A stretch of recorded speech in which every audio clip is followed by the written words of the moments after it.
It's mid-season finale time on The Walking Dead. In order to finish an episode, you've got to watch it start to finish.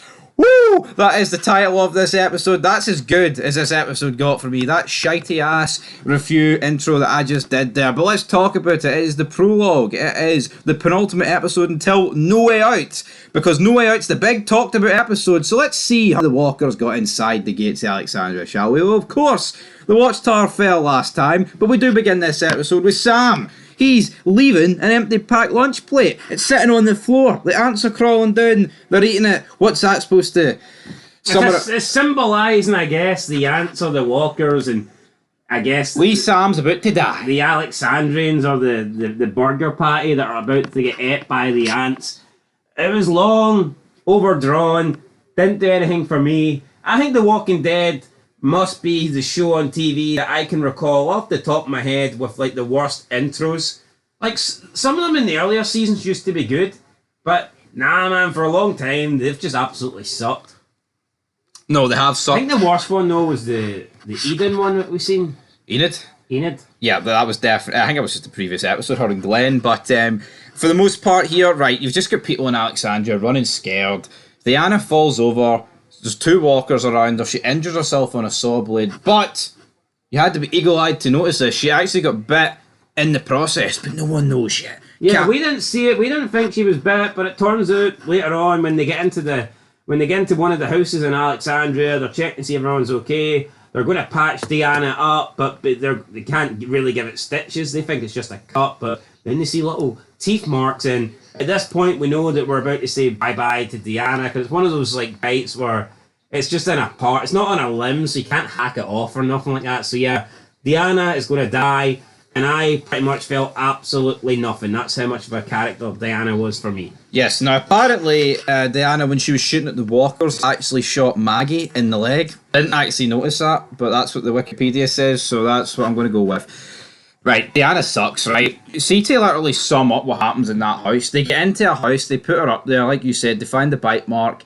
Ron and Carl then go into the garage. Ron then locks the door, tries to kill Carl, and due to this, that's when the walkers get in the house. Then they use a bunch of sofas to block the doors. You've got Jesse, you've got bloody Rick, you've got Carl, you've got Ron, you've got Michonne, the job squad, so to speak. They manage to hide out upstairs. Sam finally comes down the stairs. Meaningless fucking dialogue between everyone here. Diana is left upstairs unsupervised with Judith. Why would you do that? Rick then walks upstairs, slow motion, bursts the door open. He thinks Diana's trying to kill Judith. Turns out she's just trying to stop her from crying. And then Rick's about to kill Rick, Diana. Who cares? Diana's a joke. I don't understand. Could they made the leader of Alexandria any worse? It's almost like they wanted just to shoehorn a shite character down our throats to make Rick's group look even better than they are. Who was the leader of the kingdom? The old guy? Jeffrey, was it?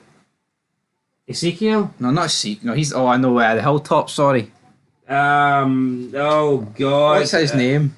Not Jeffrey, it is... It doesn't matter, we haven't met him yet. My point is, I think he's unique. He's got those like shite bag tendencies, but he's like a businessman. Diana has got nothing. She's just an old fucking woman in there to tick a box. Yes or no? Pretty much, yes. That is pretty much the box being ticked. Talking of old women, Carol is running down the street, trips, hits her head, the gun snaps in half. Morgan then brings her into a townhouse, and they sit pretty much upstairs in said townhouse. Morgan falls asleep. Carol then gets the upper hand on him, cracks him in the face, runs downstairs. Oh shit, Morgan's thinking she's going to get into the jail cell and kill the alpha wolf. Anyway. Just a crap storyline. Why does Morgan think he can keep this guy alive and they're all gonna live happily ever after? It doesn't make any sense. His name's Owen, if anybody cares. Enid and Glenn are trying to find their way in, but no, it's just not fucking happening here for Enid and Glenn. You've got all the stories of the first half of the season coming together here, but did the episode come together for me? No. Wasn't very glued together well, was it? But you've also got Eugene shiting it for himself. He's on the outside bricking it, pissing his fucking pants, and because Daryl's on the walkie-talkie, the walkers hear this. And then he freezes, like he's literally about to die, and he's not willing to fight for it. It's Shane, you gotta fight for it. What's it you got? I fucking hate this guy. You wanna live, you wanna survive, you gotta fight for it, right here, right now. I would actually give up my bank account to see Shane kill Eugene. Batter the fuck out of him. Well, I don't think that's going to happen, unfortunately. No, it's not going to happen. Time machine, but I actually hate this guy. look, nothing happened in this episode, right? We got the walkers getting in at the beginning. We got the initial attack. Did they kill any red shirts? I mean, maybe. I don't really recall. They might have. One or two might have died. Aye, I can't really recall, to be I'm not honest. too sure.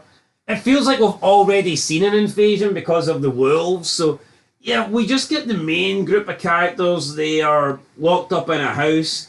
We get Carl and the other kid. What's he called? Ron. They get into a bit of a fight over Carl's dad killing everybody and ruining everything, which is a legitimate, I think, case Right. here. For Ron. And I mean, that's pretty much it. This episode was just so uneventful. Rick decides, look, we're going to have to climb out the top window and escape because the walkers are going to get in. Because Ron and Carl ended up like breaking one of the windows. So they're going to have to leave. Diana's not ready to die yet. She says, it's not my time yet, Rick. I'm okay. So Rick was going to put her down, but she says, no, I'm not ready to go. She wants to do stuff for herself. She tells Rick to take care of Spencer.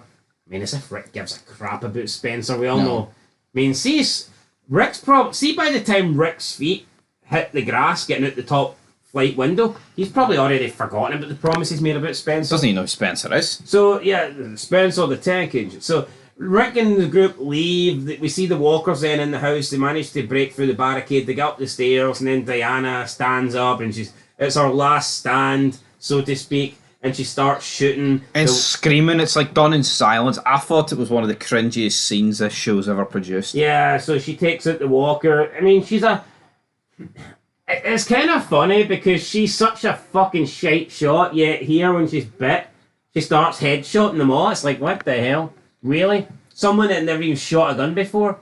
And now she's like bit, dying, and she's somehow headshotting all the walkers. I just thought it was a cringy scene. Yeah, we get Rick, we get Jesse, her kids, Carl, Michonne, Father Gabriel in there as well. They make it to the outside. They're doing the whole zombie gut trick so they can sneak past the walkers because it worked for Rick and Glenn back in season 1, so it might work for them again.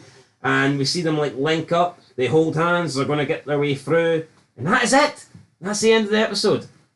Regarding Rick, nothing else happens. Yeah, it just sucked. I mean, people pretend that season 6 is like on this pedestal. God tier. Yeah, it's just not, man. There's a certain YouTube creator, Trevs Chan 2 says this is the best season of all time. He is talking absolute shite. Yeah, he is talking absolute If shite. you compare up to this point, it is easily, hands down, not even a contest, the worst season at the first 6. Undoubtedly the worst season. No, I agree. Because, I mean, you look at it on paper, like, this entire gimmick of No Way Out, 8 episodes in, it's took place across, 2 days, and, each miniature group has pretty much got their full episode. It's just so fucking dragged out and forced. Like, the whole quarry, just build a fucking wall around the quarry. You know what? People say The Walking Dead... People are always arguing and really debating when The Walking Dead died. Some people say it's when Negan came in. Some people say it's when Glenn died. So I guess that would kind of be the same point since pretty much. Some people say it's when Coral died. But for me... It's already dying. Some people say it's when Frank Darabont, left the show or whatever. I think the show died probably when the group got to Alexandria. Yep. Because I think looking back, season 5 was actually pretty decent up until that point. No, I agree. So for me, and I don't, that's not me saying I think season 5 and season 4 was as good as the first 3 seasons, but I still think they were good seasons. I think they were watchable seasons. There was things I liked. Since the group's got to Alexandria, the episodes have been... I don't get it, right? People love to bash season 2. Oh, they were on the farm for a whole season. Do they not spend 4 seasons at Alexandria?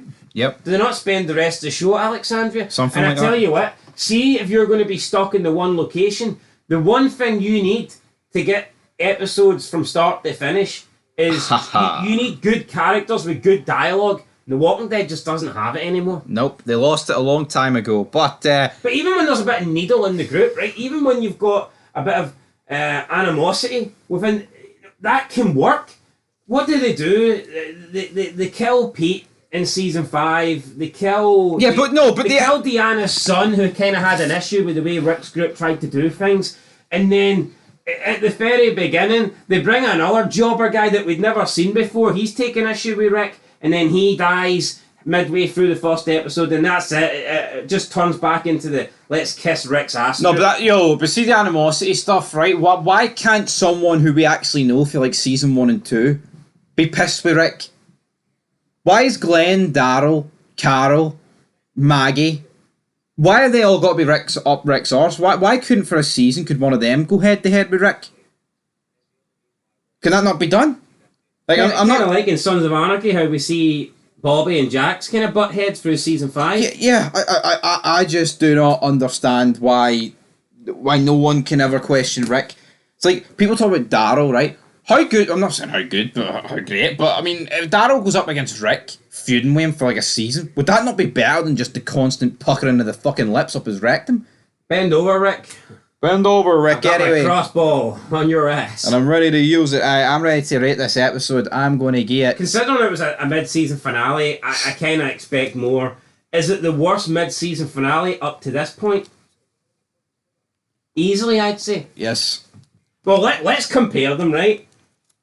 I don't think 5 was that good, but I preferred it over this. Coda. I mean, 4 is the best mid-season finale we've ever seen. Yep. So I mean, that's Made to Suffer, I believe is the name of the mid-season finale in season 3. Yeah. Great mid-season finale.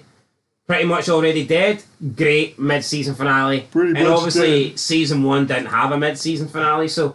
But up to this point, all the mid-season finales were great. Now you could argue that the season 5 one was like average, and I would agree with that. But I mean, this one was a step below average. Yes, so I'm going to give it a 4. I'll get a 4 as well, and it's a generous 4. It's a generous 4. Up next is No Way Out. That will be tomorrow. Stay tuned for that. Will there be a higher rating? I don't think so.